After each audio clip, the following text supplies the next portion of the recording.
The first tendrils of dawn, rather than bringing warmth or the promise of a new day, merely painted the sky in shades of bruised purple and sickly gray. For the common foot soldier, the concept of a gentle awakening was as alien as a hot bath or a soft pillow. The day began not with the chirping of birds or the distant clang of a blacksmith's hammer, but with a sound that clawed its way into your skull, somewhere between a blaring horn and a raw guttural scream. It was the voice of the sergeant, a man whose vocal cords seemed to have been forged in the very fires of hell, yelling "March" with the emotional energy of a tax collector demanding overdue debts. There was no such thing as a bed. The ground, hard and unforgiving, was your mattress. The earth beneath you was a cold, damp embrace, seeping into your bones and stealing any lingering warmth from the night. You had slept in your armor, a choice that was never truly a choice, but a grim necessity, and now the cold, unyielding metal clung to you like a second angry skin, each rivet and plate pressing into protesting flesh as consciousness grudgingly returned. You tried to stretch, a futile attempt to dislodge the stiffness that had taken root in every joint. The immediate, sharp pang of regret was your only reward. The chainmail, 1,000 tiny rings of iron, had fused with your body during the few hours of fitful sleep, molding itself to your contours in an uncomfortable, unyielding embrace. Every movement was a struggle, a battle against the very gear meant to protect you. Around you, the tableau of misery was replicated in 100 different forms. Other soldiers, equally wretched, stirred with groans and curses. One poor soul was still lost to the depths of slumber, his face submerged in a helmet full of rainwater, a grotesque makeshift basin. Another, with a grimace that spoke volumes of his morning ritual, was attempting to fish a particularly tenacious slug out of his boot, using the tip of a dagger, a testament to the squalor that defined their existence. No one looked well rested. The concept of a full night's sleep was a distant, forgotten luxury. Everyone, without exception, looked vaguely ashamed of their life choices, a silent, collective lament for the paths that had led them to this muddy, miserable dawn. Breakfast, if such a meager offering could even be dignified with the name, was less a meal and more a continuation of the morning's punishment. It consisted of a crust of ancient bread, so hard and unyielding that it might legally qualify as a bludgeon or a makeshift shield. You chewed slowly, not out of any enjoyment, for there was none to be found, but because your jaw still throbbed with a dull ache from last night's feast. That culinary abomination had involved meat of uncertain origin, its texture rubbery and its taste vaguely metallic, accompanied by something that might once have been a vegetable, now reduced to an unrecognizable, pulpy mass. To wash down this grim fare, there was only warm ale, its taste flat and its consistency thick. Water, the most basic of necessities, was a luxury too dangerous to indulge in. The stagnant pools and muddy streams were rife with unseen perils, a medieval gamble no sane man would take. The ale, at least, offered a fleeting illusion of safety, a barrier against the unseen microscopic horrors that lurked in unboiled water. Personal grooming was a concept as foreign as a royal decree of peace. There was no fresh water for washing, no clean cloths for scrubbing. The closest approximation to hygiene involved splashing a handful of murky swamp water onto your face, a futile attempt to maintain the illusion of cleanliness. The water, thick with sediment and smelling faintly of decay, merely spread the grime rather than washing it away. You hadn't seen your own reflection in weeks, perhaps even months. The polished surface of a shield, if you were lucky enough to possess one, offered only a distorted, fleeting glimpse of a gaunt, dirt-streaked face, eyes shadowed with fatigue, and a beard matted with sweat and mud. But perhaps that was for the best. To truly see the toll this life had taken, to witness the erosion of your former self, might have been too much to bear. The reflection would have shown a stranger, a hardened, weary shell of the man you once were. And in this life, ignorance was often the most merciful of blessings. The morning was not a beginning, but a continuation of the endless, grinding misery that defined the foot soldier's existence, a prelude to another day of toil, pain, and the ever-present shadow of death. Every breath was a reminder of the grim reality, every ache a testament to the brutal demands of medieval warfare. The sun, now fully risen, cast long, indifferent shadows across the encampment, illuminating the despair, but offering no solace. The day had truly begun.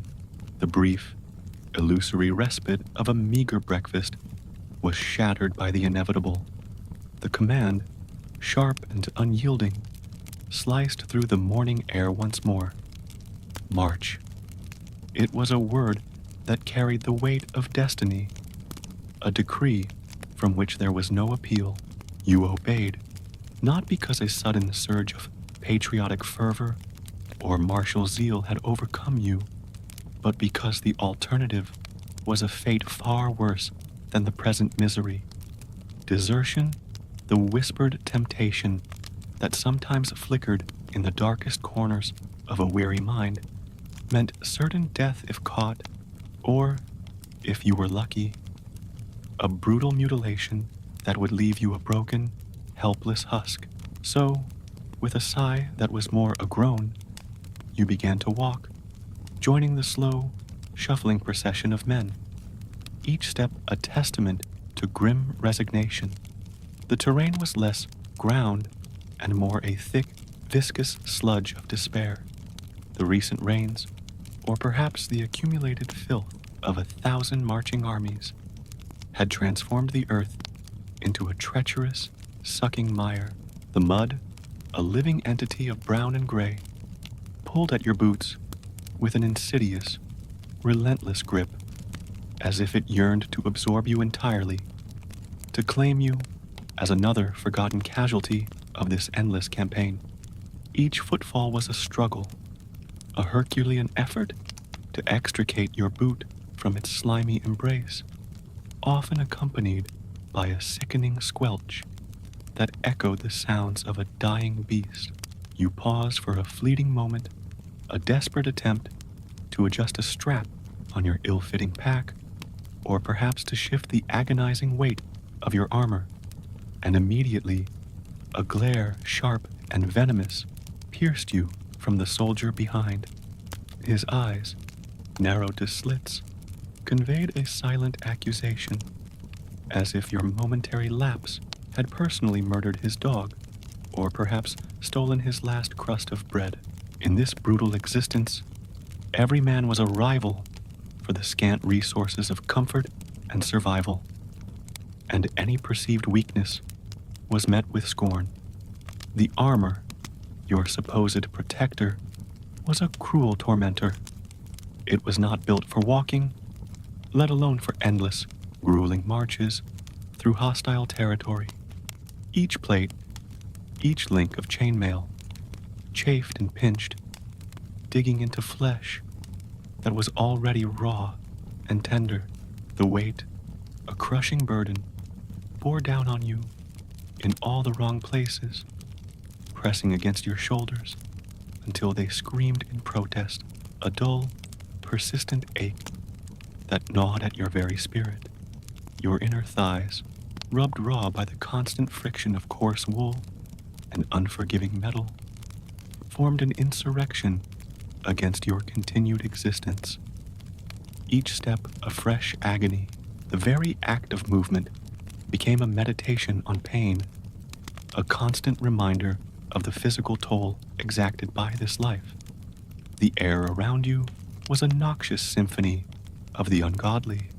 It was an unholy blend of livestock, their pungent odors clinging to the damp air, stale onions, the lingering scent of last night's meager rations, and most prominently, the pervasive stench of fear, a metallic tang that seemed to emanate from every pore of every man. Intermingled with these, a particularly vile aroma would occasionally waft past, the unmistakable sign of someone's explosive gastrointestinal reaction to turnip stew, a common and unfortunate side effect of the dubious camp cuisine. You tried to breathe through your mouth, a desperate attempt to filter out the worst of the olfactory assault, but it was a bad idea. The air, thick with dust, and the lingering effluvium of the marching column merely tasted of grit and despair. As you trudged onward, the landscape offered a grim, unvarying tableau of desolation. You passed landmarks that served as morbid milestones. A dead hedgehog, its small, lifeless form, a poignant reminder of the fragility of life. A shattered cart, its broken spokes reaching like skeletal fingers towards the gray sky, a testament to some forgotten mishap. And most disturbingly, what may or may not have been a human toe, severed from its owner and left to rot in the mud, a chilling premonition of your own potential fate. No one stopped. To stop was to invite the wrath of the sergeant, whose voice, a continuous, unbroken scream, was a constant presence, a harsh counterpoint to the rhythmic squelch of boots in mud. He yelled anyway, of course, his personality having been reduced to this single, deafening expression of rage and frustration. His shouts were less commands and more a primal roar, a constant reminder of the brutal hierarchy that governed their lives. Morale, if it had ever existed, was now a non-existent entity, a forgotten dream. Some men, in a desperate attempt to ward off the encroaching despair, sang tuneless war songs, their voices hoarse and off-key, the lyrics a jumble of forgotten glories and imagined triumphs. Others, their faces etched with a profound weariness, muttered fragmented prayers, desperate pleas to deities who seemed to have abandoned them to their fate. And then there was the one man, a gaunt, wild-eyed figure who just screamed, constantly, a raw, primal shriek that seemed to emanate from the very depths of his soul. And oddly, inexplicably, it helped. His unhinged cries were a release, a visceral expression of the collective agony that simmered beneath the surface of every man. You began to hope, a flicker of desperate optimism, that the enemy, upon hearing such a cacophony of misery, would simply surrender, out of pity, unable to bear the sheer weight of their opponent's suffering.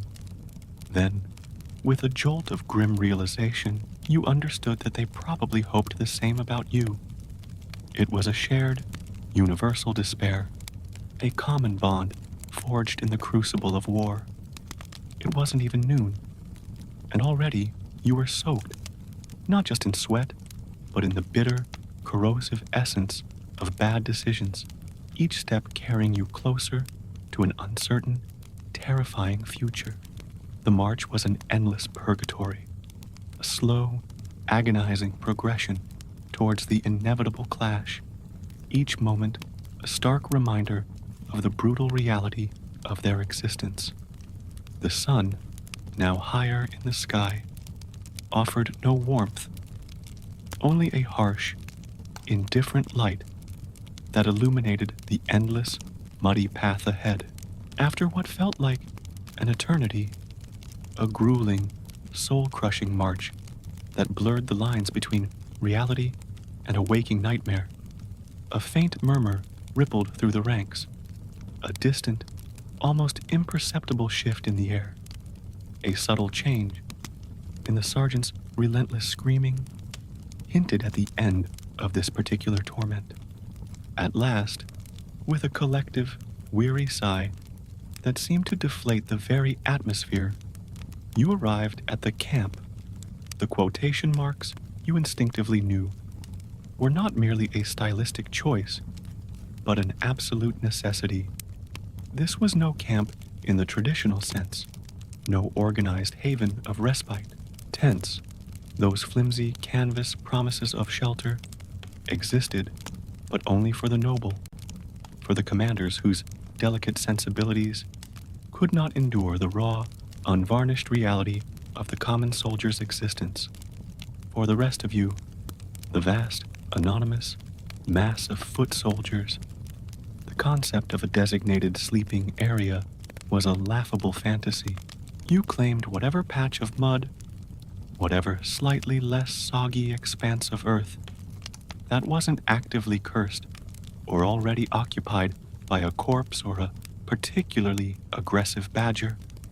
With a groan that echoed the deep weariness in your bones, you collapsed. The armor, which had felt like a crushing burden for hours, now seemed to fuse you to the ground.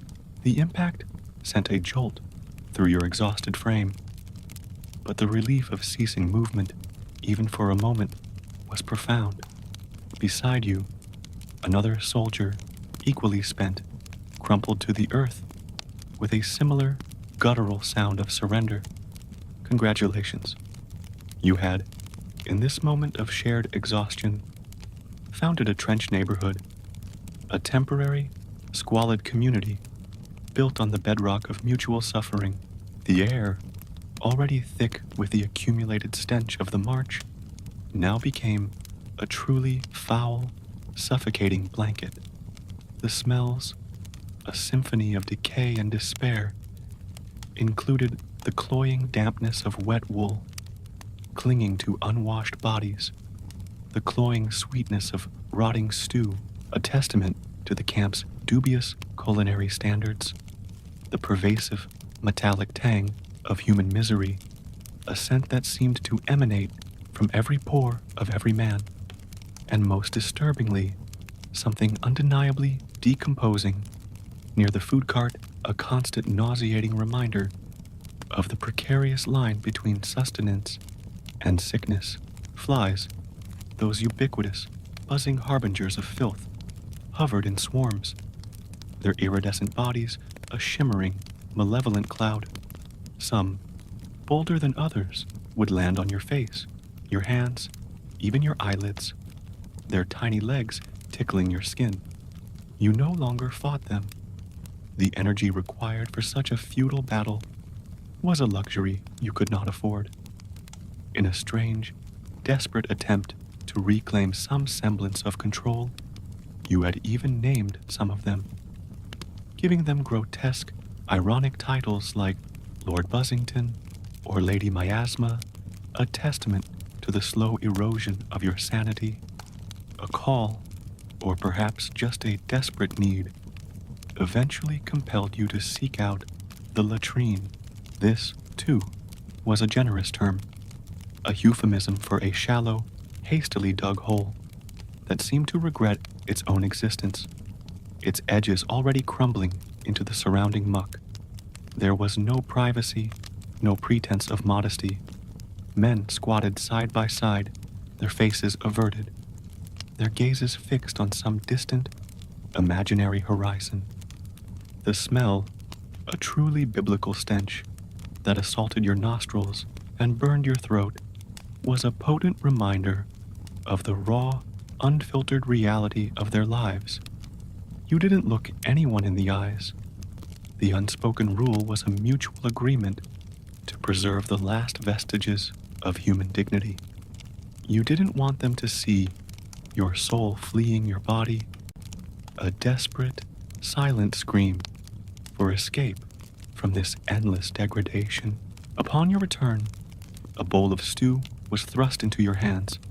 Its color was an unappetizing, indeterminate gray. That was the only descriptor available, a color that spoke of boiled despair and forgotten ingredients. You dared to ask what, precisely, was in it. The cook, a hulking, silent figure whose face was perpetually grimed with soot and resentment, stared at you for 5 long, agonizing seconds. His eyes, devoid of expression, seemed to bore into your very being, a silent challenge. Then, without a word, he turned and walked away, leaving you with a steaming, gray mystery. You ate it. You were starving, a gnawing emptiness in your stomach that transcended all notions of taste or culinary standards. The hunger was a primal, insistent beast that demanded to be fed, regardless of the offering. You didn't ask questions anymore. The answers, you knew, would only deepen the despair. Around you, the camp pulsed with the muted, weary rhythms of soldier life. Some men, with a grim determination, sharpened their weapons, the rasp of stone against steel a constant, metallic whisper. Others, seeking a fleeting escape from the grim reality, gambled with worn dice and grimy coins, their faces etched with a desperate hope for a change in fortune. A few, perhaps genuinely devout, perhaps merely seeking attention, prayed loudly, their voices rising in fragmented pleas to a seemingly indifferent heaven. Still others sat in profound silence, their gazes vacant, staring into the middle distance, as if searching for something that was no longer there. One guy, his voice surprisingly cheerful despite the circumstances, sang about bread, badly, his off-key warbling a strange, almost comforting counterpoint to the pervasive gloom. Another, with a look of intense personal grievance, played the lute like it had wronged him personally, each plucked string a tortured wail of protest. Somewhere in the distance, a knight, his voice sharp and imperious, barked an order. He smelled inexplicably of lavender, a scent so out of place in this putrid environment that it ignited a spark of pure, unadulterated hatred within you. His cleanliness, his perfumed presence, was a stark, infuriating contrast to your own filth and misery. The camp was not a place of rest, but a temporary holding pen, a brief, squalid interlude before the next inevitable horror.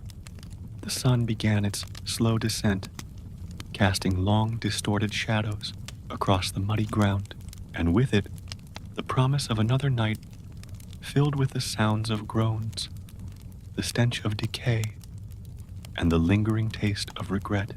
The brief, illusory comfort of the camp, such as it was abruptly shattered. A new command, sharper and more insistent than the previous calls to march, rippled through the weary ranks. Line up. It wasn't a request, nor was it an invitation to rally. It was an order, delivered with the cold, unfeeling precision of a guillotine blade. This was not motivation. It was obligation, a grim, unavoidable duty that superseded all personal discomfort or despair.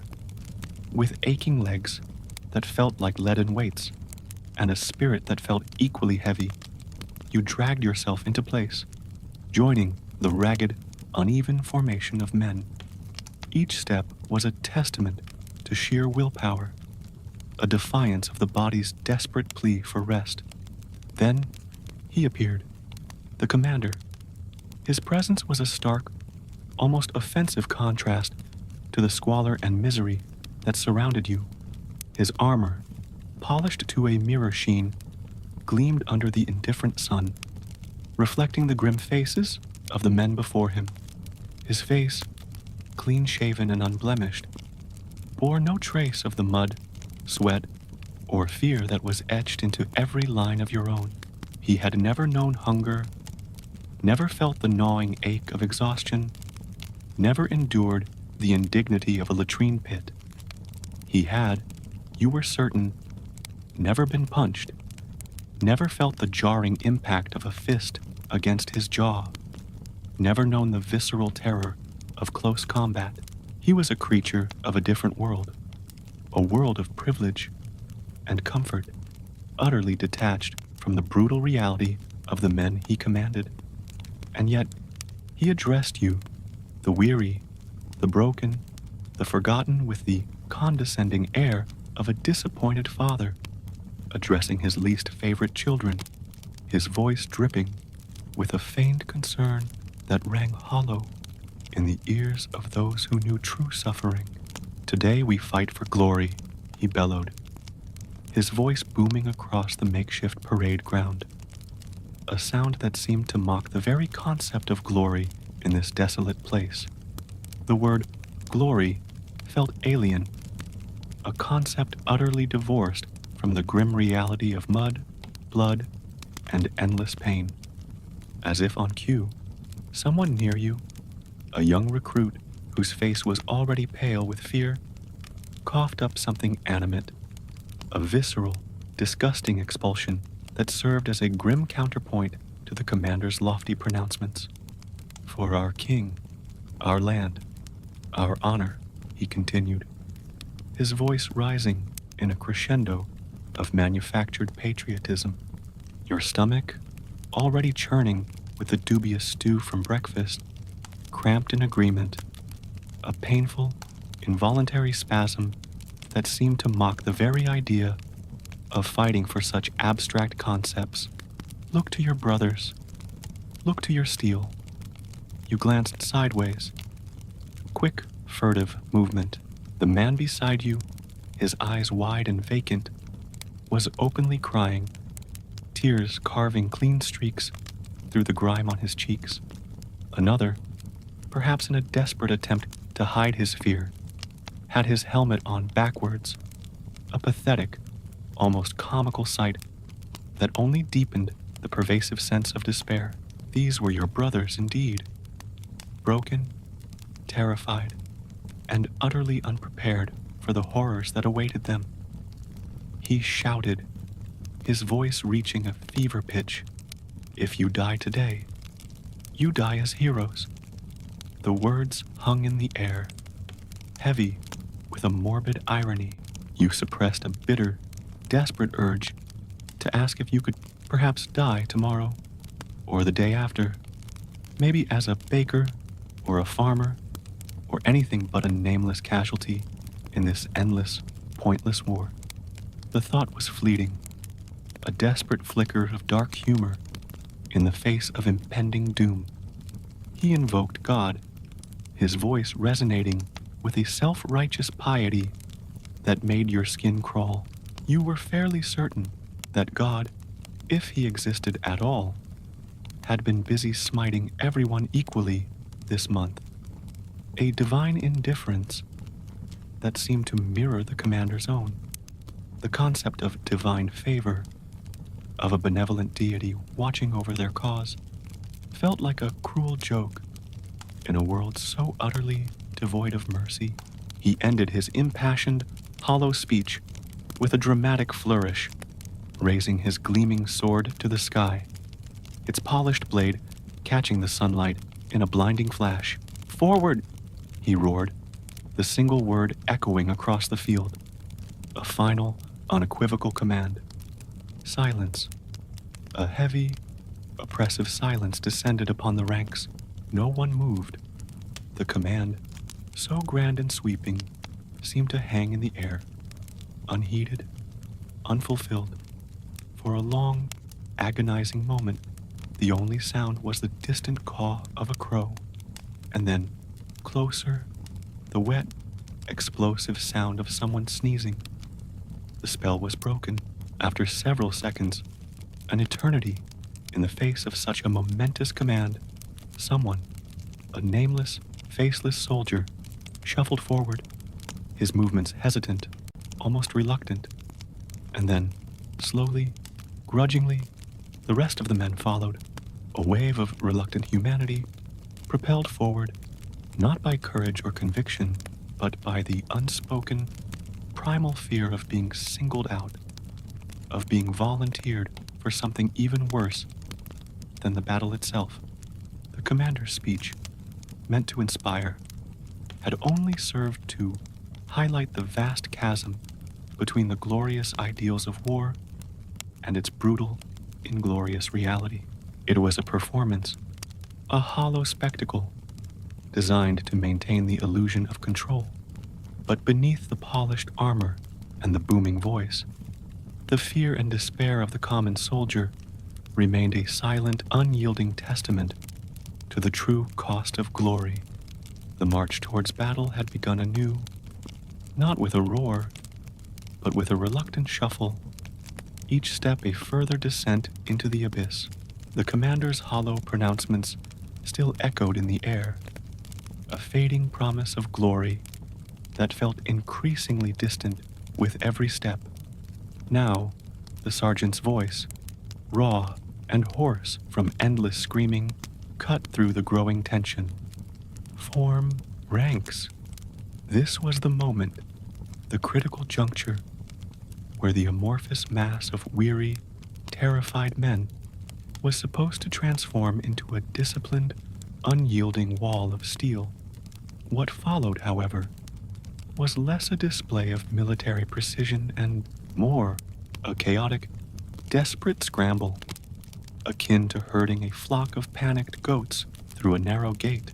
Soldiers, disoriented and overwhelmed, faced the wrong way, their eyes darting wildly, searching for a familiar face or a clear command amidst the swirling confusion. Some, still grappling with the basic mechanics of their own protective gear, fumbled with their helmets, trying to figure out which end was up or how to properly secure the chin strap.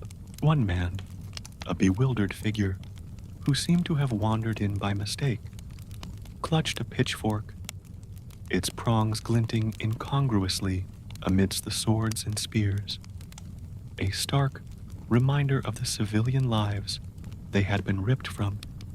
The second line, armed with their formidable pikes, attempted to poke forward, their long, unwieldy weapons meant to create a bristling hedge of death for the approaching enemy.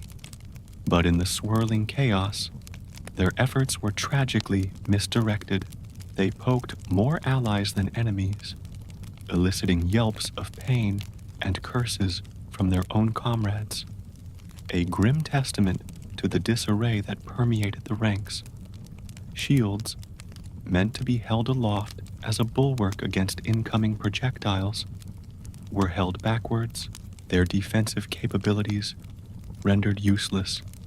One man, oblivious to the impending danger, even used his shield to scratch his back, a moment of absurd, almost comical self-indulgence in the face of imminent death.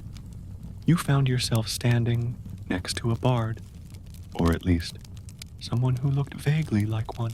He was humming a battle hymn, a tune that suspiciously resembled Greensleeves, its gentle melody a jarring counterpoint to the rising crescendo of fear and anticipation.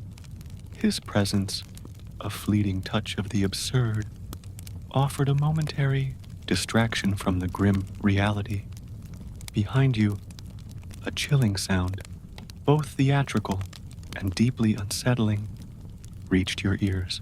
Someone was practicing dramatic dying sounds, a series of gurgles, gasps, and choked cries. He wasn't injured.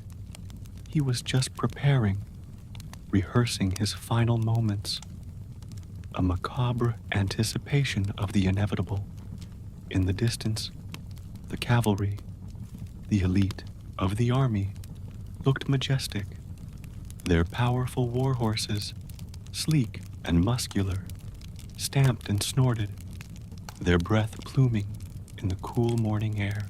The knights, encased in their gleaming plate armor, glistened under the sun, their polished surfaces reflecting the light like 1,000 tiny beacons of martial prowess. They were the embodiment of chivalry, of noble warfare, a stark contrast to the ragged, mud-stained infantry.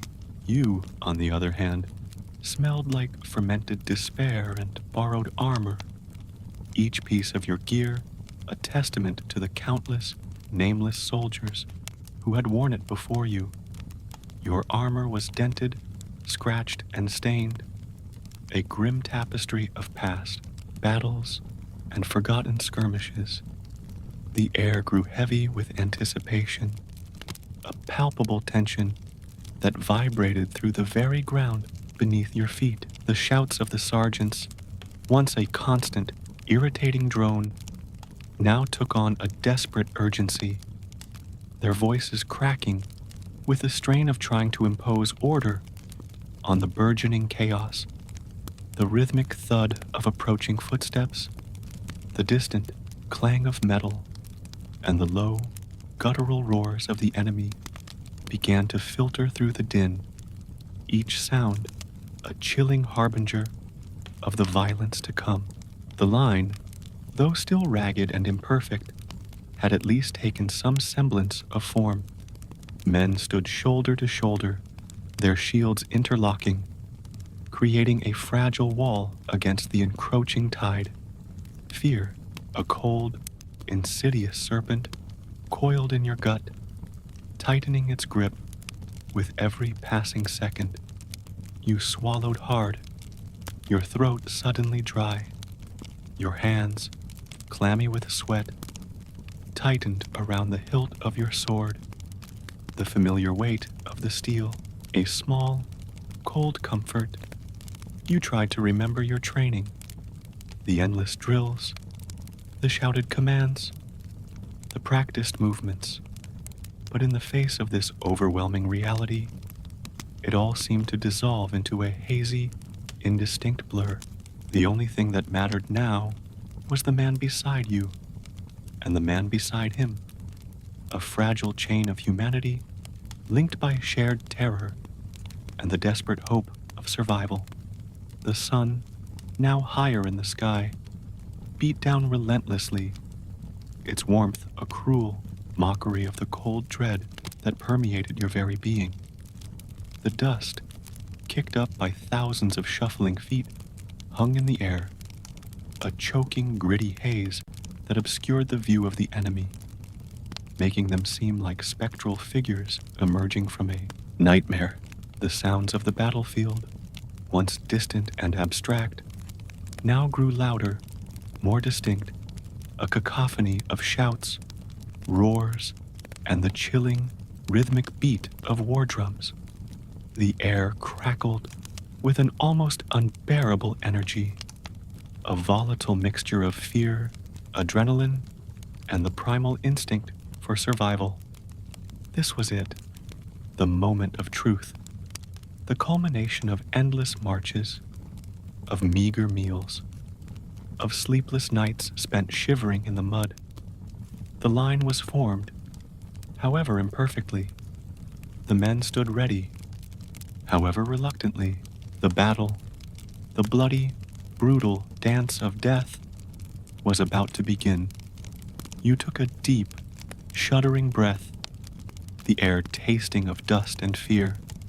Your eyes scanned the faces of the men around you, each one a mirror reflecting your own terror, your own grim determination. There was no glory here, no honor, only the raw, desperate struggle for survival. The commander's words, once so loud and clear, now seemed to fade into the background, replaced by the pounding of your own heart, a frantic drumbeat against the impending storm. The chaos of forming the battle line was merely a prelude, a chaotic overture to the symphony of destruction that was about to unfold. You braced yourself, every muscle tensed, every nerve screaming, waiting for the inevitable impact, the moment when the world would explode into a maelstrom of steel, blood, and screams. In the tense, suffocating silence that followed the chaotic formation of the battle line, a new sound began to emerge, subtle at first, almost imperceptible, like a strange whisper carried on the wind. It was a faint, rising hum, a sound that seemed to vibrate in the very air, growing in intensity with each passing second. Then, the shouting began, a desperate, guttural cry that ripped through the ranks. Shields up! The command, sharp and urgent, jolted you from your frozen anticipation. You scrambled to comply, your movements clumsy and uncoordinated, your arms aching as you wrestled your shield into position. But even in this moment of desperate urgency, the pervasive disarray of the common soldier was evident. Someone nearby, a fresh-faced recruit whose eyes were wide with terror, was still arguing with his own shield, fumbling with the straps, unsure which end was up, his frantic movements a testament to his inexperience. Then the sky darkened, not with storm clouds, not with the promise of a cleansing rain, but with arrows, dozens, hundreds, a vast, terrifying cloud of sharp, uncaring wood and steel, arcing through the air with a chilling, whistling sound. It was a rain of death, a relentless downpour of projectiles designed to tear through flesh and bone. The air was suddenly thick with their passage, a terrifying symphony of impending doom. One man 2 rows ahead of you, a burly, grizzled veteran who had seen countless battles, dropped instantly. There was no cry, no gasp, just a sudden, sickening thud as he crumpled to the muddy ground. An arrow, its fletching still quivering, was buried deep in his shoulder, like some forgotten quill, a grotesque, feathered ornament of death. Others screamed, their voices raw with pain and terror. One soldier, his face contorted in agony, cursed in Latin, or perhaps it was just a particularly violent sneeze. In the chaos, it was hard to tell the difference. The arrows didn't glide gracefully, like ballet dancers performing a deadly pirouette. They thudded with brutal force, snapped with bone-jarring impact, and pierced with a horrifying efficiency. They bounced off armor with a metallic clang, sending sparks flying, or found their mark in exposed flesh, thighs, feet, faces, leaving behind a trail of blood and shattered hope. You instinctively huddled behind your shield, pressing yourself against its cold, unyielding surface. It felt smaller than ever, a flimsy barrier against the torrent of death descending from above. An arrow, with a sickening clatter, struck your shield, its impact sending a jolt up your arm. In that instant, your shield, this battered, mud-stained piece of wood and leather, became your best friend, your only hope of survival. You named it Gerald, a ridiculous, almost childish act of desperation in the face of overwhelming terror. You whispered to it, promising it things: a good cleaning, a place of honor by the fire, anything to appease the inanimate object that stood between you and oblivion. Around you, panic spread like wildfire. A man, his face ashen with fear, simply lay down and played dead, pressing himself into the mud, hoping to be overlooked by the indiscriminate rain of arrows.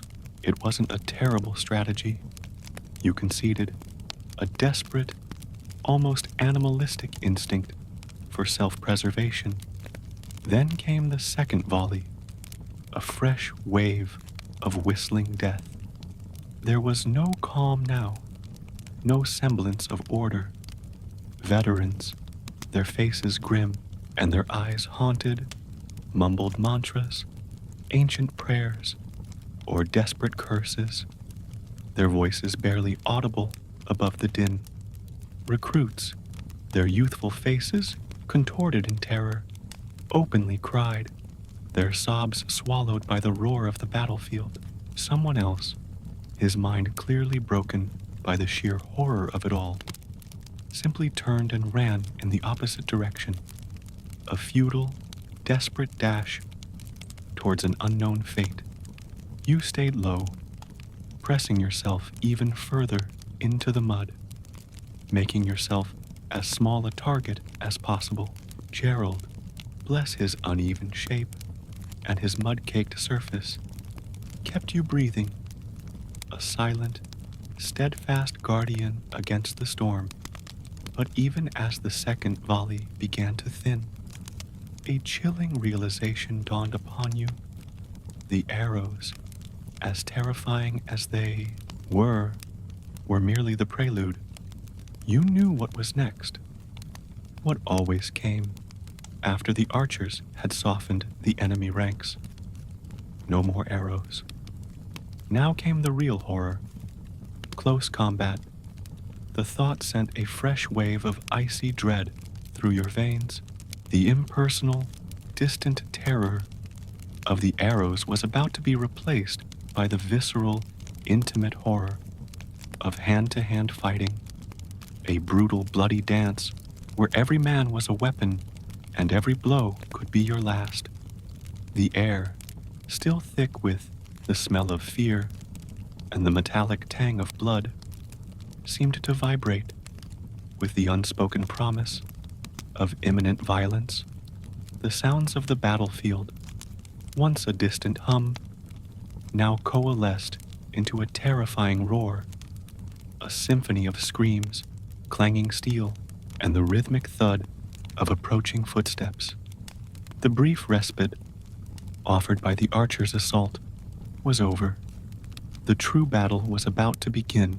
You tightened your grip on your sword, its hilt slick with sweat, and braced yourself for the inevitable impact. The moment when the world would dissolve into a maelstrom of chaos and death. The sky, once darkened by arrows, now seemed to press down upon you, a heavy, suffocating blanket of dread. The silence that followed the last arrow was not peace, but the terrifying calm before the storm. The moment before the human wave crashed upon you, every nerve ending screamed in anticipation, every muscle tensed, ready for the brutal dance of survival. The archers had done their job, clearing the path for the true horror to unfold. The stage was set, the actors in place, and the curtain was about to rise on the most terrifying act of all. There was no signal, no trumpet blast, no shouted command to charge. One moment, you were standing, huddled behind your shield, the lingering echoes of the archer's assault still ringing in your ears. And the next, the line surged forward. It was less a coordinated advance and more a sudden, terrifying lurch, like a wave of frightened livestock stampeding towards an unseen precipice. You moved, not from courage, not from a sudden surge of martial spirit, but from sheer inertia, swept along by the desperate, forward momentum of the men around you. The ground beneath your feet, already churned into a viscous mud by the relentless march and the trampling of countless boots, seemed to accelerate your unwilling progress. Someone, a voice you barely registered, yelled something noble, a rallying cry meant to inspire, and immediately, with a sickening squelch, tripped and fell, disappearing beneath the surging tide of bodies. No one helped him. There was no time, no space, no opportunity for such niceties in this brutal forward surge. Then came contact. The impact was jarring, a brutal bone-rattling collision as you slammed into another body, a faceless, armored form that was suddenly too close, too real. Steel scraped steel, a harsh, grating sound that set your teeth on edge. The air was expelled from your lungs in a ragged gasp. Someone's breath, hot and fetid, was suddenly in your ear, a terrifying intimacy in the midst of utter chaos. This was not the elegant, choreographed swordplay of the bard's tales. No graceful duels or heroic stances. This was a human blender, a maelstrom of flailing limbs, desperate grunts, and the sickening thud of flesh against metal. You swung wildly, your movements born of instinct and terror, not training. Maybe you hit something. Maybe you hit someone. You didn't know. The world had dissolved into a blur of motion and noise, a terrifying, visceral assault on every sense. Everything became noise and motion. The cacophony was deafening. The clang of swords, the rasp of armor, the guttural shouts of men, the screams of the wounded, the sickening wet sounds of impact. Your helmet, already a suffocating cage, fogged with your own desperate breath, obscuring your vision. You couldn't see. You couldn't breathe. The air, thick with the metallic tang of blood and the acrid smell of sweat and fear, felt heavy, oppressive. Someone, a nameless, faceless body, bumped into you, sending you stumbling, throwing you off balance. There was blood, a warm, sticky wetness, on your hands, on your armor. It wasn't yours, maybe. Doesn't matter. In this moment, blood was simply a part of the landscape, an omnipresent reality. Someone screamed, a high-pitched, desperate sound that was abruptly cut short. Someone fell, a heavy thud that resonated through the muddy ground.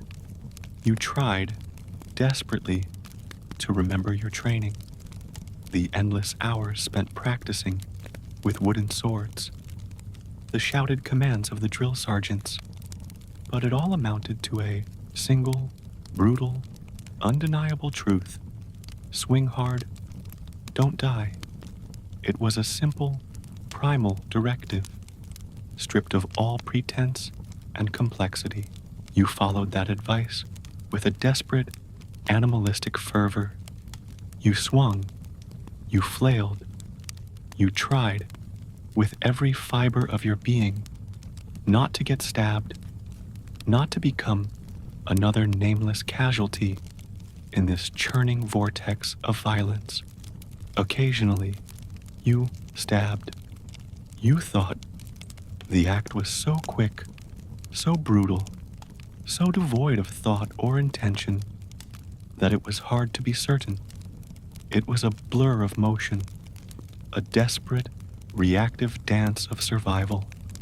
The fighting was so close, so intimate, it was uncomfortably so.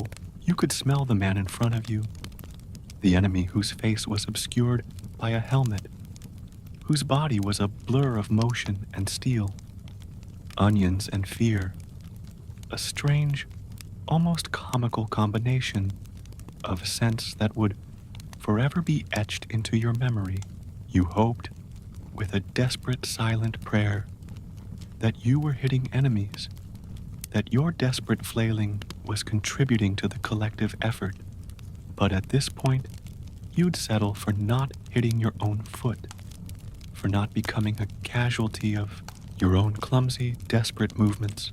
The line had dissolved into a series of individual, brutal duels, each man fighting for his own survival, his own breath, his own fleeting moment of existence. The ground beneath your feet became treacherous, slick with mud and blood, littered with discarded weapons, broken shields, and the bodies of the fallen. Every step was a gamble, a desperate attempt to maintain your footing in this churning, bloody morass. The weight of your armor, once a burden, now felt like a leaden shroud, dragging you down, making every movement an agonizing effort. Your muscles screamed in protest. Your lungs burned with the effort of breathing the thick, oppressive air. Time ceased to exist. Minutes stretched into eternities. Seconds compressed into fleeting blurs. There was only the immediate, terrifying present. The swing of a sword, the thrust of a spear, the desperate parry, the desperate lunge. The faces of the men around you, both friend and foe, were contorted masks of fear, rage, and agony. Their eyes, wide and desperate, reflected the same primal terror that gripped your own soul. The sounds of the battle, once a distant roar, now consumed you, a deafening symphony of destruction that obliterated all other thought. This was the reality of close combat, stripped of all romantic notions and heroic narratives. It was a brutal, ugly, and utterly terrifying experience, a testament to the raw, animalistic instinct for survival. There was no glory here, no honor, only the desperate, visceral struggle to remain among the living. Every swing, every parry, every desperate lunge was a prayer, a silent plea for another breath, another moment of existence. The human blender churned on, indifferent to the individual lives it consumed, a relentless, unstoppable force of destruction. And you, a tiny, insignificant cog in this monstrous machine, fought on, driven by nothing more than the primal urge to survive, in the maelstrom of close combat, where vision was obscured by fogged helmets and the press of bodies, and touch was a constant assault of steel and flesh. It was the sounds that truly defined the horror. It didn't sound like music, no heroic fanfares or stirring drum beats. It sounded like pain. It sounded like a livestock market during an earthquake, a cacophony of terrified bellows, frantic bleating, and the sickening thud of collapsing bodies. The screaming was constant, a pervasive, high-pitched shriek that seemed to tear at the very fabric of the air. And it wasn't just from the dying, it was from the living too, raw, guttural yells of pain, fear, and utter confusion. Each sound a testament to the unbearable agony of the moment. A young lad, his voice still unbroken by age, shrieked like he was on fire, a sound that pierced through the din and lodged itself in your memory, a chilling reminder of the innocence lost in this brutal crucible. A massive man, his face contorted in a rictus of agony, bellowed like a wounded ox, a deep, resonant sound that spoke of immense suffering and primal rage.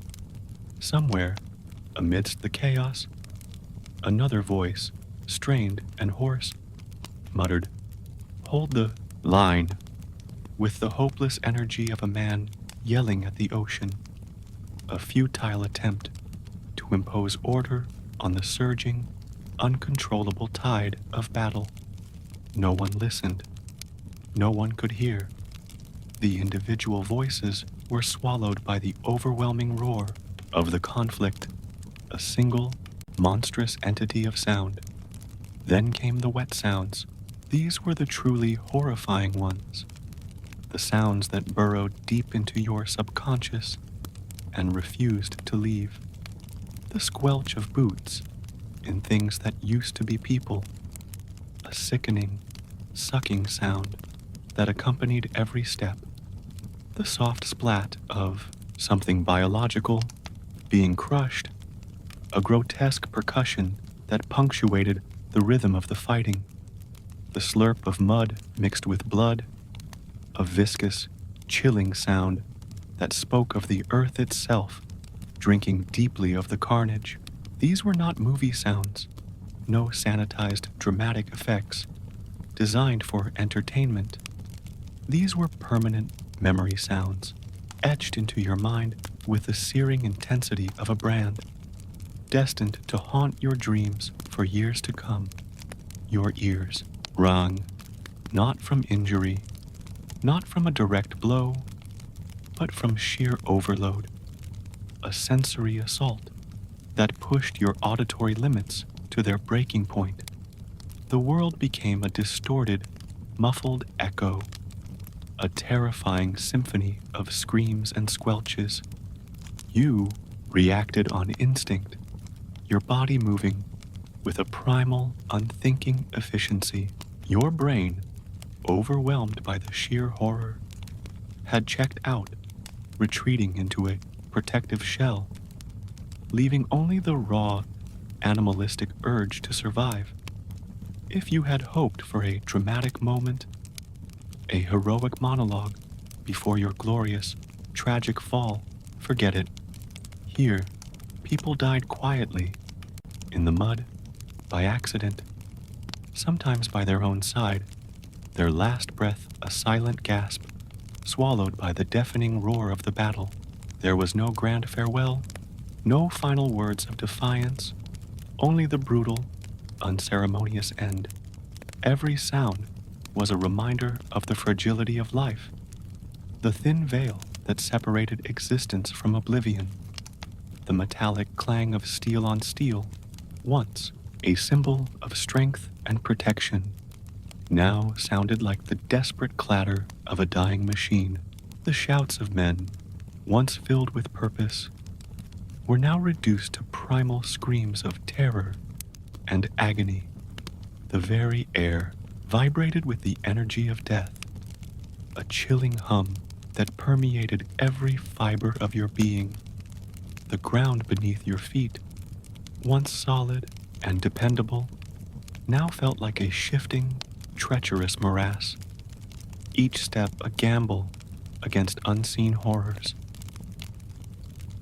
The sounds of war were a language unto themselves, a brutal, unforgiving dialect spoken only by those who had witnessed its horrors firsthand.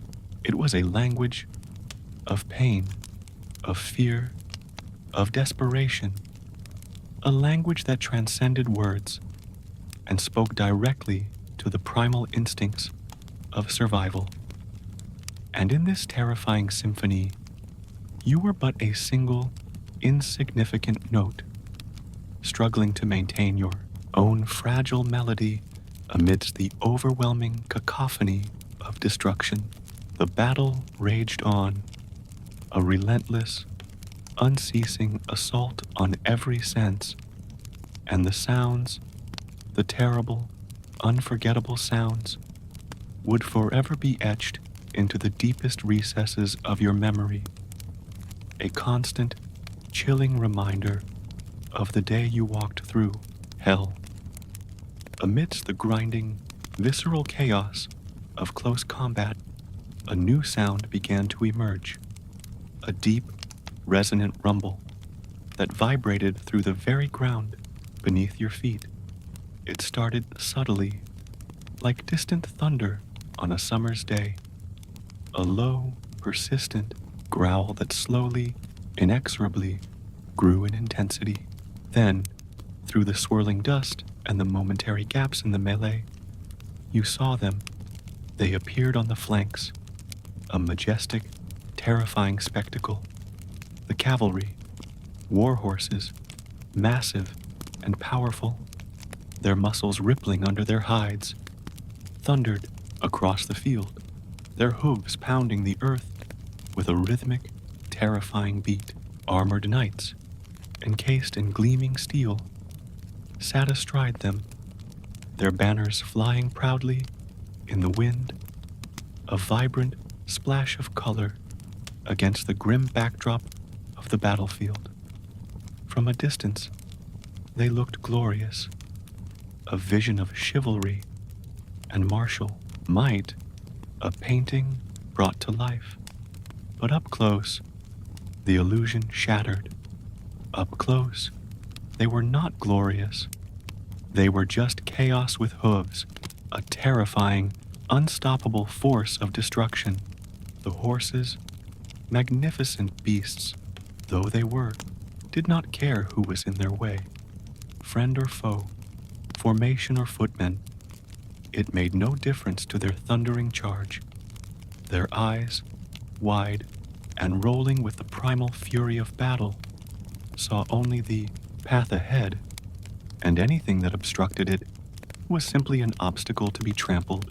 If you were in front of that surging tide, you were no longer a soldier, a man with hopes and fears. You were now part of the terrain, an unfortunate, momentary bump in the earth, to be crushed beneath tons of muscle and steel. One man, a recruit whose face you vaguely recognized from the morning's miserable breakfast, disappeared beneath the churning mass of hooves, swallowed whole by the relentless charge, and was never seen again. Another, in a desperate, futile act of defiance, tried to grab a knight from his saddle, a foolish attempt to pull him down into the mud. His reward was a brutal, bone-shattering kick from a powerful warhorse, a blow so immense that it felt like he changed tax brackets, instantly elevated from a mere foot soldier to a broken, mangled heap. The sheer force of the impact sent him flying, a ragdoll tossed aside by an indifferent giant.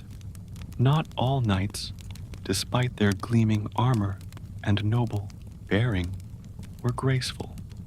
The chaos of the charge, the uneven terrain, and the sheer unpredictability of battle took its toll even on them.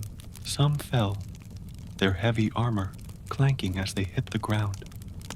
Their struggles to rise, often futile, amidst the swirling melee. Some got dragged, their feet caught in stirrups, their bodies bouncing grotesquely behind their panicked mounts. One knight, in a moment of pure, unadulterated absurdity, got spooked by a flapping flag, its innocent movement triggering a primal fear in his mount, and bolted for the latrine, his noble steed carrying him far from the heat of battle. Another horse, perhaps sensing the futility of it all, simply refused to move, digging its hooves into the mud. And the knight, frustrated and enraged, began yelling at it, his voice a high-pitched shriek of impotent fury. No one intervened in this moment of utter chaos. Every man was fighting his own desperate battle, and the sight of a knight arguing with his horse was just another bizarre, fleeting detail in the grand tapestry of madness. For the infantry, the rule was simple, brutally clear, and universally understood. Don't be under a horse. It was a rule everyone learned fast, some the hard way, their broken bodies serving as grim lessons for those who followed. The thundering hooves, the crushing weight, the sheer, unstoppable momentum of the charge made any direct confrontation suicidal. Your only hope was to get out of the way, to dive into the mud, to press yourself against the bodies of the fallen, anything to avoid becoming a smear on the battlefield. The cavalry, with their terrifying, glorious charges, would do this again tomorrow. If there was anyone left to fight, if there was anyone left to trample, their role was to break the enemy lines, to sow panic and confusion, and in doing so, they were utterly indiscriminate in their destruction.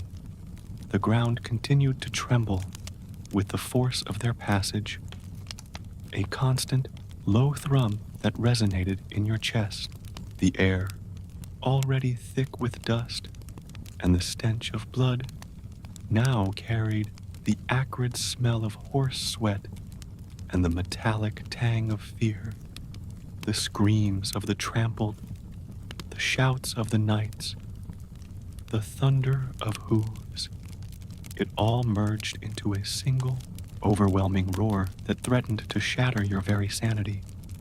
You pressed yourself closer to the ground, trying to make yourself invisible, trying to become one with the mud, anything to escape the terrifying, beautiful, and utterly deadly spectacle of the cavalry charge. It was a moment of raw, primal terror, a reminder of the sheer, overwhelming power that could be unleashed on the battlefield, a power that cared nothing for individual lives, only for the relentless, brutal advance of war. The cavalry had passed, leaving behind a trail of broken bodies and shattered hopes, and the battle, though momentarily shifted, continued its relentless, bloody course. In the relentless, churning maelstrom of the battlefield, where every step was a gamble and every breath a desperate plea for survival, the inevitable happened. Eventually, you fell. It was not a dramatic, heroic collapse, no grand gesture of defiance or a final, valiant stand. It was simply a fall, an unceremonious descent into the mud and chaos. It might have been from sheer exhaustion, your legs, heavy as lead, finally giving out beneath you. It might have been a sudden, unexpected push from a surging comrade or a desperate enemy. It might have been a random, unseen root catching your foot, or a slick patch of blood-soaked mud sending you sprawling. It didn't matter. The cause was irrelevant. The moment you hit the ground, the world changed. The perspective shifted. The cacophony of battle taking on a new, terrifying intimacy. Now, lying prone amidst the carnage, you were presented with a stark, brutal choice, a desperate gamble for survival. Get up and be seen. Be stabbed. Become another statistic in this bloody ledger, or stay down and pretend. It was a dangerous proposition. Either way, a razor's edge between two equally terrifying fates. Standing made you an immediate target, a visible, moving silhouette against the backdrop of the fallen, drawing the attention of every swinging blade and thrusting spear. But staying down meant risking being trampled, crushed beneath the relentless march of boots, both friend and foe, or worse, being mistaken for dead and stripped of your meager possessions by opportunistic looters. You breathed shallow, each inhale a painful, ragged gasp, trying to make yourself as small and inconspicuous as possible. You lay utterly still, every muscle tensed, every nerve screaming in protest, forcing your body into a rigid, lifeless imitation.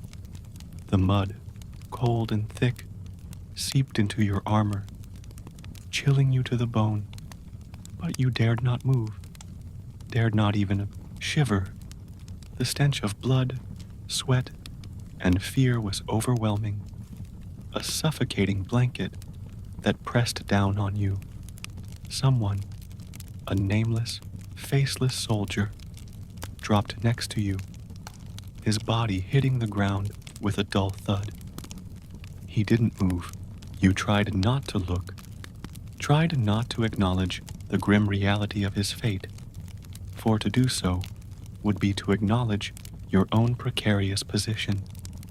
Around you, the battle raged on, a terrifying symphony of destruction.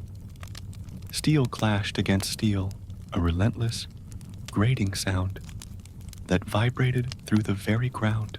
Boots thundered past your head, their rhythmic pounding shaking the earth, each step a potential death sentence.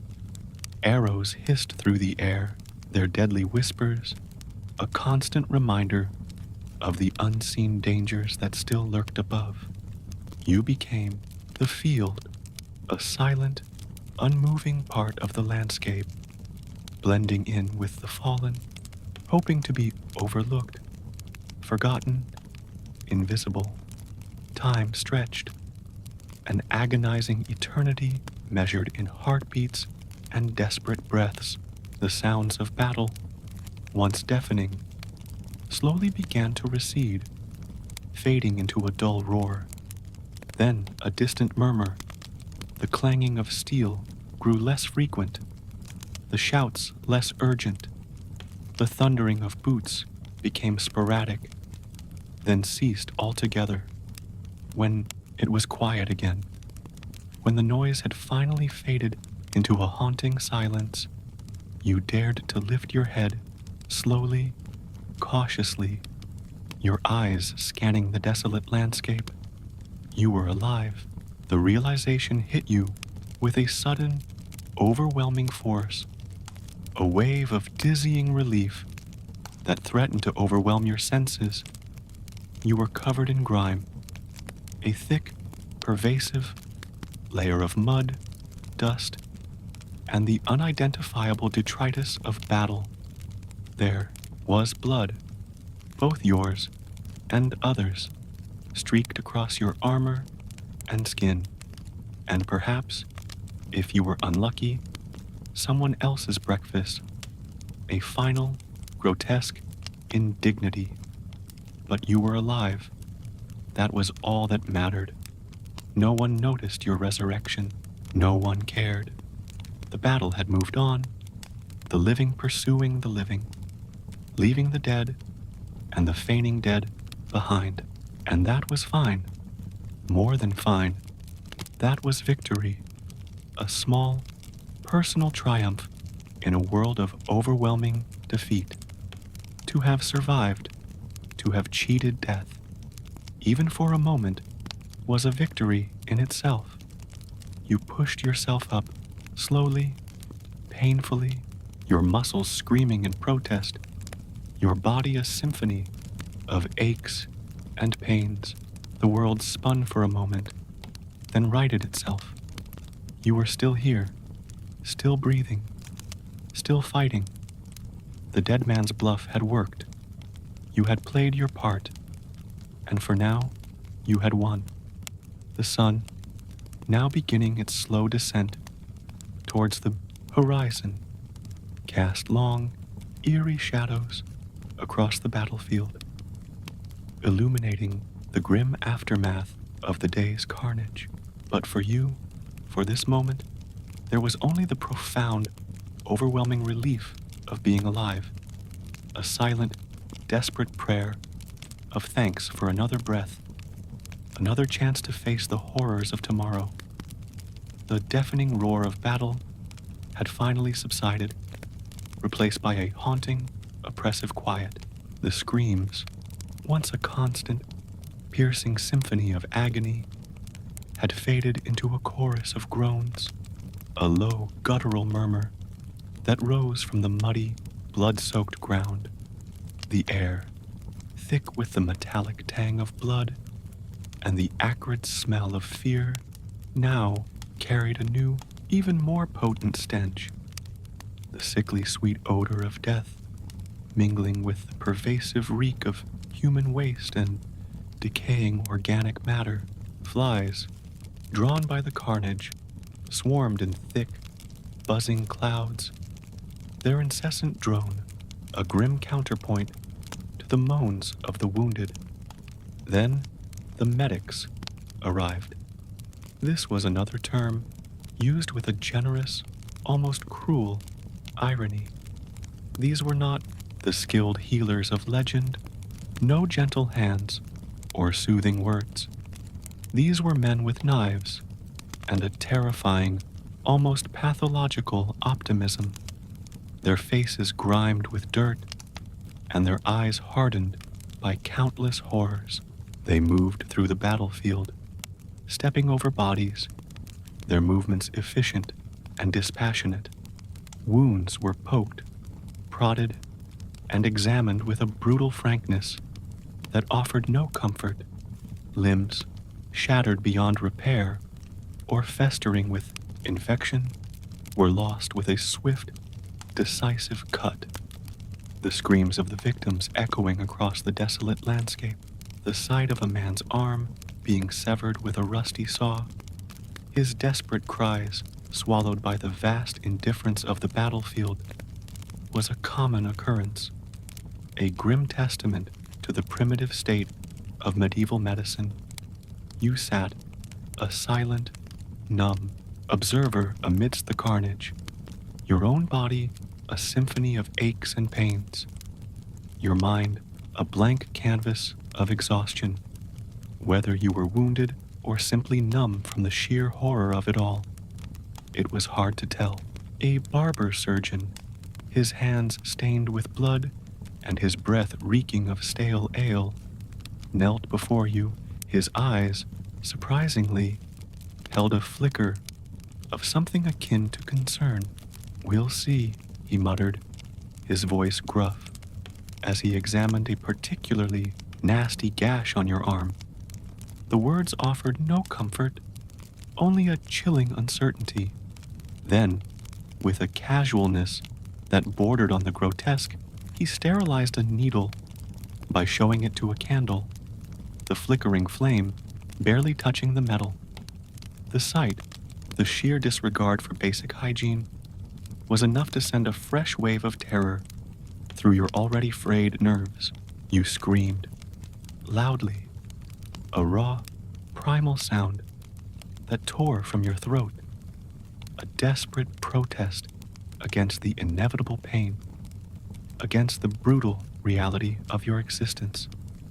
The dead were everywhere, a grim harvest of humanity. They lay scattered across the field, their bodies twisted into grotesque, unnatural poses, their eyes staring blankly at the indifferent sky. Men, once vibrant and full of life, now lay still, their dreams and fears extinguished in an instant. The task of cleanup began, a macabre dance of the living among the dead. The bodies were dragged into piles, their limbs tangling, their faces obscured by mud and blood. You recognized some of them, faces that had shared your meager meals, voices that had cursed alongside you on the march.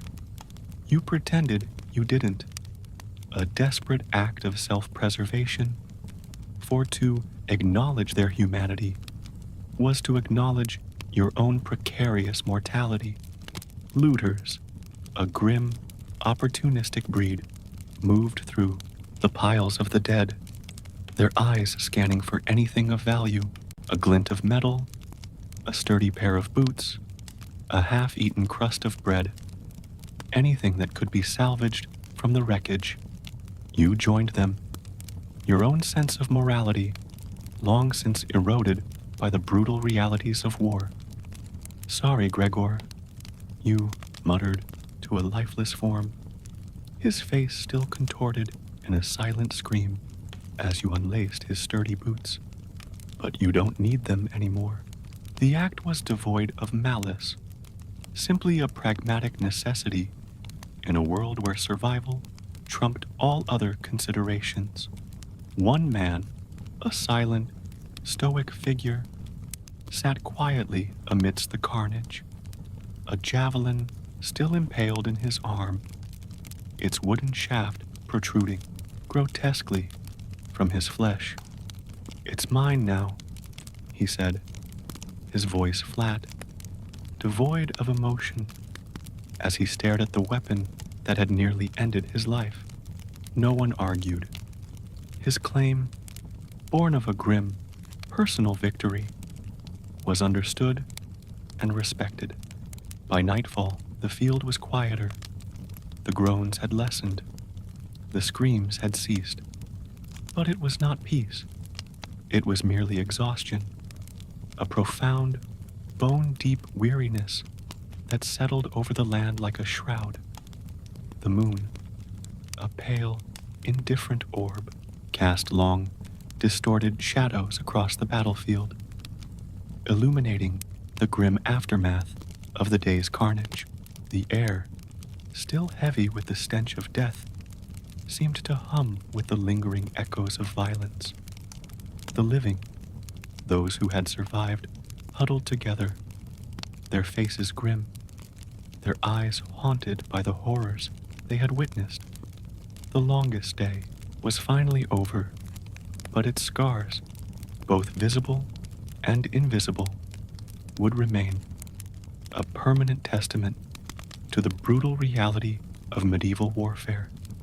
The silence was not a comfort, but a chilling reminder of the lives lost, the dreams shattered, and the endless, grinding misery that defined their existence. The night offered no solace, only a brief, uneasy respite before the inevitable horrors of tomorrow. The journey back to camp was a slow, agonizing shuffle, each step a testament to the sheer, unyielding weight of exhaustion. The battlefield, with its fresh horrors, was now behind you, but its stench, its echoes, and its lingering dread clung to you like a second skin. Back at camp, things smelled worse. Somehow, the air, already thick with the accumulated filth of weeks, now carried a new, even more potent blend of odors. The metallic tang of fresh blood, the acrid sweat of battle, the cloying sweetness of bad stew, and the unmistakable, nauseating scent of burnt horseflesh, a grim reminder of the cavalry's charge. This unholy mix hung in the air like a malevolent ghost, a pervasive, suffocating blanket that seemed to press down on your very soul. You found a patch of dirt, no better or worse than any other, and simply collapsed. The armor, which had felt like a crushing burden for hours, now seemed to fuse you to the ground, a heavy, unyielding embrace. Your muscles screamed in protest, every joint ached, and your mind, battered and bruised by the day's horrors, felt utterly numb. Around you, the camp was a symphony of misery. Someone, a few feet away, was groaning, a low, continuous sound that spoke of deep, unyielding pain. Another, perhaps in a desperate attempt to ward off the encroaching despair, was singing badly, his off-key warbling, a strange, almost comforting counterpoint to the pervasive gloom. A third man, his face contorted in a desperate plea, prayed to three gods, just in case. His voice, a frantic whisper, rose and fell in a litany of forgotten deities, a desperate gamble for divine intervention in a world that seemed utterly devoid of mercy.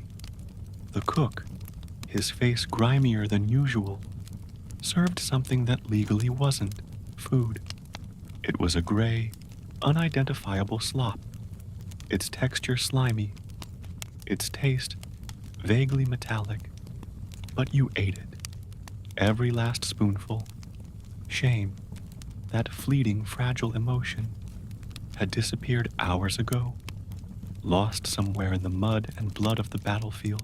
Hunger, A primal, insistent beast had replaced it, overriding all notions of taste, dignity, or even basic self-preservation.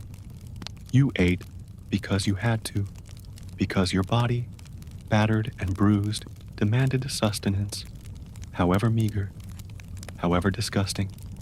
Later, as darkness fully enveloped the camp, you tried to sleep. You failed. Sleep, that elusive, precious commodity, refused to come. Your body hurt. A dull, persistent ache that permeated every fiber of your being. Your mind, though exhausted, raced with the day's horrors, replaying scenes of violence, the screams of the dying, the sickening squelch of boots in mud. The man next to you, a hulking figure whose snores rattled the very ground, sounded like a demon. His guttural snorts and wheezes, a constant, irritating reminder of your own sleepless torment. You stared at the sky, a vast, indifferent canvas of stars, wondering what past sin, what forgotten transgression had led you to this life, this endless cycle of misery, of marching, fighting, and barely surviving. The stars, cold and distant, offered no answers, no solace. Then, a familiar figure appeared, silhouetted against the flickering light of a distant campfire. The commander, still clean, still smug, his armor gleaming faintly in the dim light. He walked through the camp, his gaze sweeping over the huddled, broken figures of his men, a silent, almost contemptuous assessment. You hated him. You hated his cleanliness, his smugness, his utter detachment from the brutal reality of your existence. He was a symbol of everything you were not, everything you could never be. But you were alive. That was the reward, and the punishment. The reward, because you had survived another day, another brutal encounter with death. The punishment, because you had to wake up and do it all again tomorrow, to face the same horrors, the same misery, the same endless cycle of pain. The evening was not a time for rest, but a broken interlude, a brief, uneasy truce before the next inevitable battle. The sounds of the camp, the groans, the prayers, the off-key singing, were a constant reminder of the shared suffering, the collective burden that bound them all together. The night offered no escape, only a deeper descent into the grim reality of their lives. You closed your eyes, but the images of the day, the sounds, the smells, refused to fade, a haunting symphony of despair that would accompany you into the restless, broken sleep that eventually claimed you. The night deepened, casting long, dancing shadows across the weary faces gathered around the flickering embers of the campfire. The chill of the evening air, a stark contrast to the oppressive heat of the day's battle, seemed to settle into your bones, a physical manifestation of the exhaustion that permeated every fiber of your being. The fire, a small, defiant beacon against the encroaching darkness, burned low, its warmth a meager comfort against the cold reality of their existence. Around it, men began to talk, their voices hushed at first, then growing bolder, weaving tales that were not truth, but legend. This was the ritual of the evening, the collective act of storytelling that transformed the brutal, unvarnished reality of their day into something more palatable, something that could be borne. One man, his eyes gleaming with a feverish intensity, claimed he had killed 6 knights with a frying pan, a ludicrous assertion that was met not with skepticism, but with nods of weary understanding. Another, his voice filled with a dramatic flourish, swore he had caught an arrow mid-air, a feat of impossible agility that defied all logic. Someone else, perhaps emboldened by the ale or the sheer absurdity of the moment, recounted a tale of facing a war elephant, in France no less, a creature that had never set foot on these muddy European battlefields. You nodded, a silent participant in this collective delusion. You lied too, of course, your unceremonious fall on the battlefield. A moment of pure, unadulterated terror was transformed into a tactical crouch, a deliberate maneuver designed to gain a strategic advantage. Your desperate, primal scream, a raw expression of fear and pain, became a stealth maneuver, a cunning diversion to confuse the enemy. You conveniently skipped the part where you had begged a terrified squire, barely older than a boy, to hold your hand, a desperate plea for human connection in the face of overwhelming despair. No one was trying to impress anyone here. This wasn't about bravado or boasting. This was about survival, about finding a way to process the unspeakable horrors they had witnessed, the indelible scars etched onto their souls. They were trying to forget, to rewrite the narrative of their own trauma into something less painful, something that could be lived with. If you laughed, perhaps you wouldn't cry. If you told it right, if you spun the tale with enough conviction, maybe it didn't scar you. Maybe the memories wouldn't haunt your waking hours and invade your restless sleep. The shared laughter, hollow though it might be, was a balm, a temporary anesthetic against the gnawing pain of their reality.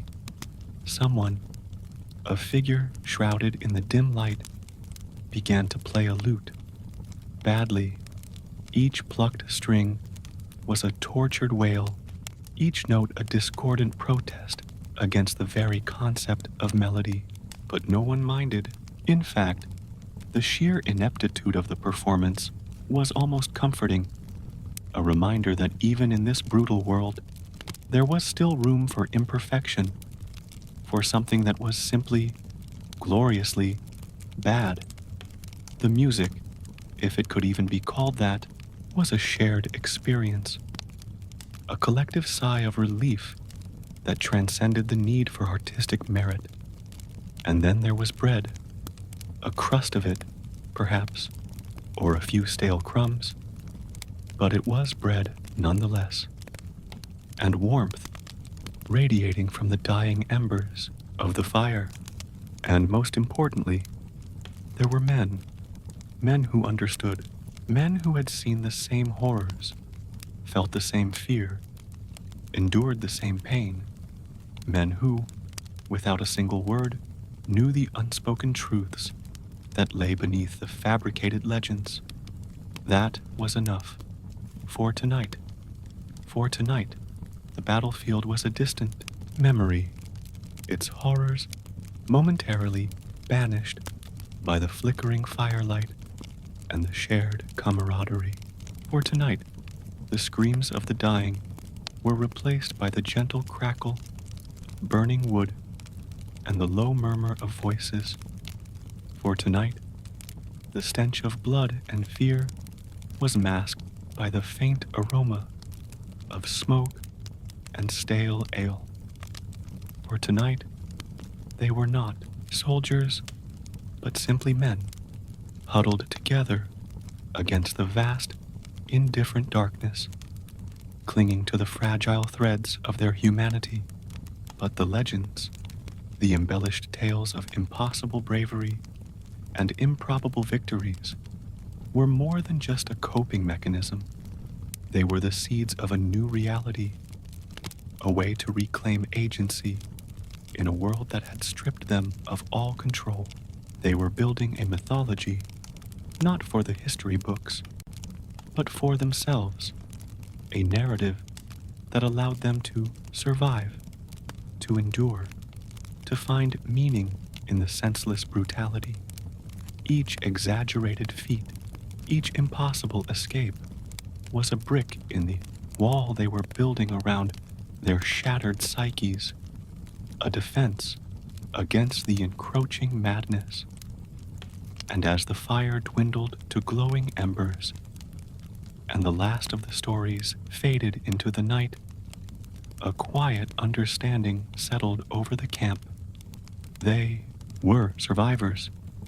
They had faced the abyss and returned, albeit scarred and forever changed.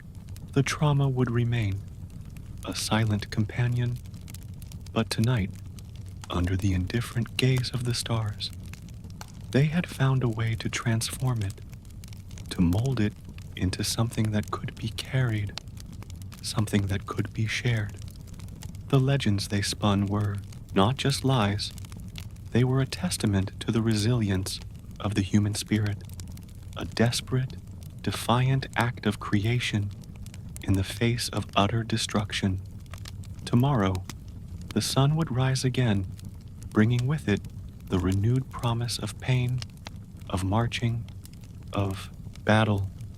But for tonight, there was this: the fire, the bread, the warmth, and the men who understood. And in that shared understanding, in that fragile bubble of camaraderie, there was a fleeting moment of peace, a whisper of hope that perhaps, just perhaps, they could endure another day. The night was a temporary reprieve, a fragile truce with the horrors of their existence, a moment to gather strength, to mend their shattered souls, and to prepare for the inevitable return to the brutal reality of medieval warfare. The legends would continue to grow, evolving with each passing day, each new horror, each desperate act of survival, becoming a living testament to the unsung saga of the foot soldier, a story whispered around countless campfires, passed down through generations, a silent, enduring legacy of those who fought and survived in the crucible of war.